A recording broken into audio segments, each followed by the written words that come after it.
Hello friends, வணக்கம். பிருத்வி சேது சேனலில் subscribe பண்ணிவிட்டு பாருங்கள். எனக்கு கொஞ்சம் சௌகரியமாக இருக்கும்.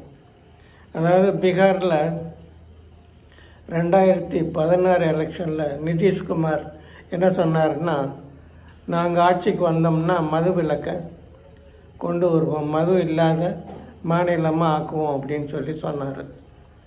அதே மாதிரி அவங்க ஆட்சிக்கு வந்த உடனே அவர் வருவாய் இழப்பு இருந்தாலும் பரவாயில்ல, அதை நாங்கள் சமாளிச்சுக்கிறோம், ஆனால் மக்கள் மதுவுக்கு அடிமையாகக்கூடாது அப்படின்னு சொல்லிட்டு நிதிஷ்குமார் என்ன பண்ணாருன்னா, மது விலக்கை என்ன பண்ணார், மது இல்லாத ஒரு மாநிலமாக அதை ஆக்கினார். இன்னை வரைக்கும் அது ஆகிட்டு இருக்குது. இப்போ 2025 அல்லது 26 நினைக்கிறேன், அதில் மறுபடியும் எலெக்ஷன் வருது. அதில் ஜன் சுராஜ் அப்படிங்கிற கட்சி என்ன சொல்லுதுன்னு சொன்னால், நாங்கள் மறுபடியும் ஆட்சிக்கு வந்தால் மது விலக்கை ரத்து செஞ்சுட்டு மதுவை கொண்டு வருவோம் அப்படின்னு சொல்லியிருக்கிறார். அதாவது எந்த ஒரு மாநிலத்திலையுமே மது இல்லாத ஒரு மாநிலங்கிறது ரொம்ப ஒரு ஆச்சரியமான ஒரு விஷயம். ஏன்னா உலகம்புறம் மது தான் இருக்குது. தமிழகத்தில் கூட 2021 கனிமொழி என்ன சொன்னால், அந்த அம்மா என்ன சொல்லிச்சுன்னா, நிறைய விதவைகள் நம்ம தமிழகத்தில் இருக்குது, காரணம் மது, அப்படி நாங்கள் ஆட்சிக்கு வந்தால் மது ஒழிச்சிருவோன்னு சொல்லுது.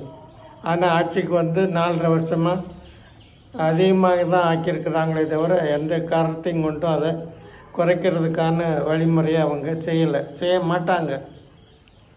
அப்படி இருக்கும்போது பீகாரில் மதுவிலக்கு மது இல்லாத ஒரு மாநிலத்தை இந்த பிரசாந்த் கிஷோர் கூட என்ன சொல்கிறாருன்னா, நாங்கள் வந்தால் மது மறுபடியும் திறந்து விடுவோம்னு சொல்கிறார். அது மாதிரி ஆட்கள் இருக்கிற வரைக்கும் நாடு ஒரு நாள் உருப்படாது. அவர் எவ்வளவோ கஷ்டப்பட்டு நிதிஷ்குமார் மது இல்லாத ஒரு மாநிலத்தை நிர்வாகம் பண்ணிக்கிட்டு இருக்கிறாரு. அதை கெடுக்கிறதுக்கு ஒரு சில 100 ஓட்டுகளை பெறணுங்கிற ஒரு குடிகாரங்களோட ஓட்டை வாங்கணுங்கிறதுக்காக இந்த மாதிரி தேவையில்லாத விஷயத்தை இந்த பிரசாந்த் கிஷோரும் செஞ்சுக்கிட்டு இருக்கிறாரு. ஜன் சுராஜ் கட்சி ஆட்சிக்கு வந்தால் மது விலக்கை ரத்து பண்ணிவிட்டு மதுவை கொண்டு வருவோம் அப்படின்னு சொல்கிறாங்க. மது விலக்கு கொண்டு வருதுங்கிறதே பெரிய விஷயம். இதில் அவர் கொண்டு வந்திருக்கிறாரு. அது திரும்பவும் பழைய குருடி கதவை திருடின்னு சொல்லிட்டு திறந்து விட்டாங்கன்னா என்ன அர்த்தம்? நல்லது செய்யணும், மக்கள் மது அடிமை ஆகக்கூடாதுன்னு நினச்சி செஞ்ச ஒரு நல்ல செயலை கெடுக்கிறதுக்குன்னு அரசியல்வாதிகள் இருக்கிறாங்க. இது நினைக்கும்போது கஷ்டமாக இருக்குது.